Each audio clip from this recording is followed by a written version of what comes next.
Il y a des albums qui font plaisir et celui-là en est un. En effet, à l'occasion de la sortie au cinéma dans quelques jours de Fantastic Four First Step, les 4 Fantastiques, premier pas, le film événement de Marvel Studios. Un grand nombre de titres 4 Fantastiques sont revenus sur nos étals. Beaucoup de sorties ces dernières semaines avec une offre assez diversifiée et des comics pour non seulement toutes les bourses mais aussi pour tous les goûts.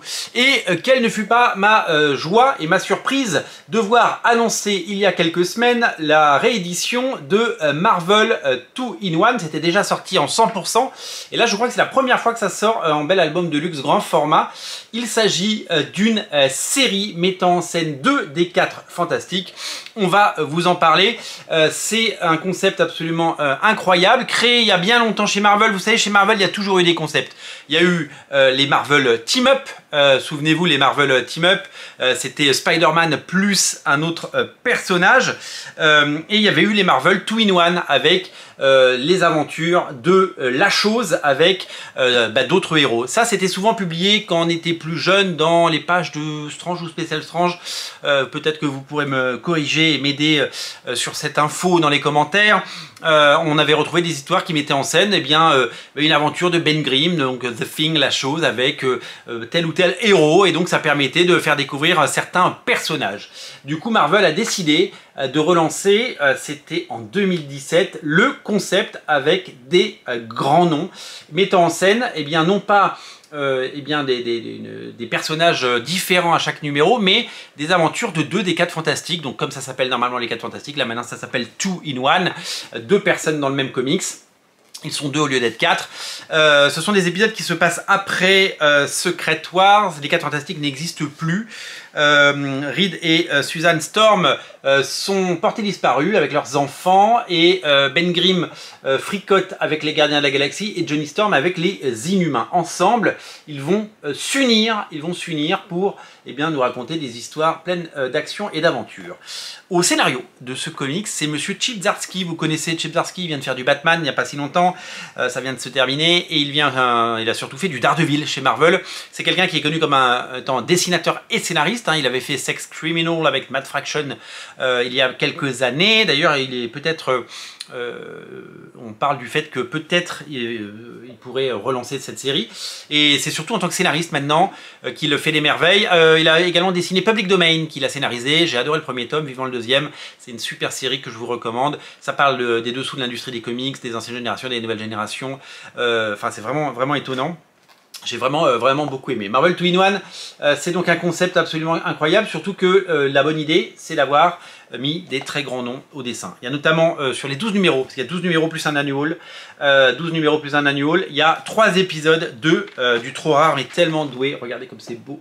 Monsieur Jim Cheung qui fait non seulement le premier numéro, et regardez son Spider-Man avec un costume. C'est un des plus grands dessinateurs de comics. C'est vraiment quelqu'un qui est exceptionnel. Vraiment, il fait partie des très très grands. Trop rare malheureusement. Il paraît qu'il est en train de travailler sur un Batman. Moi ça me réjouit. Mais vraiment, c'est exceptionnel. Vraiment, il n'y a rien à dire. Rien que ça, vous allez totalement plonger dans ces univers. À côté de ça, il y a d'autres dessinateurs qui sont venus lui prêter main forte. Il y a notamment Valerio Schiti. Alors en 2017, Valerio Schiti, c'était pas encore la brutasse que c'est aujourd'hui. C'était un très très bon dessinateur avec un style un peu à la Stuart Timonen. Depuis, c'est devenu un très très grand.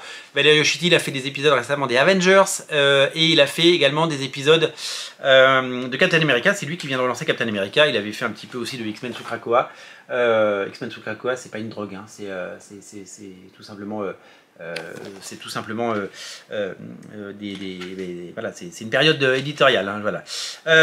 D'autres dessinateurs viennent filer également un coup de main. Il y a Declan Shalvey qui est pareil un dessinateur que j'aime beaucoup. Là on a le retour comme vous pouvez le voir de Jim Cheung qui vient faire un 3e épisode.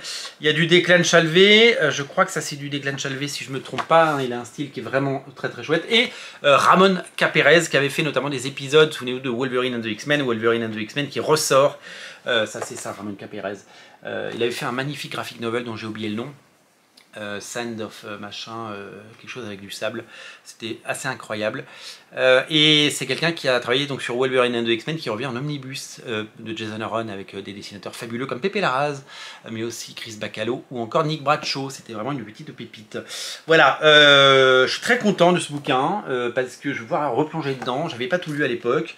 Et je vais pouvoir, avec délectation, plaisir et gourmandise, replonger dans ce Marvel 2-in-1 qui conjugue et multiplie les talents. C'est à découvrir, bien entendu, chez votre libraire dès à présent. Tic tac tic tac, il y a un film des 4 Fantastiques qui arrive.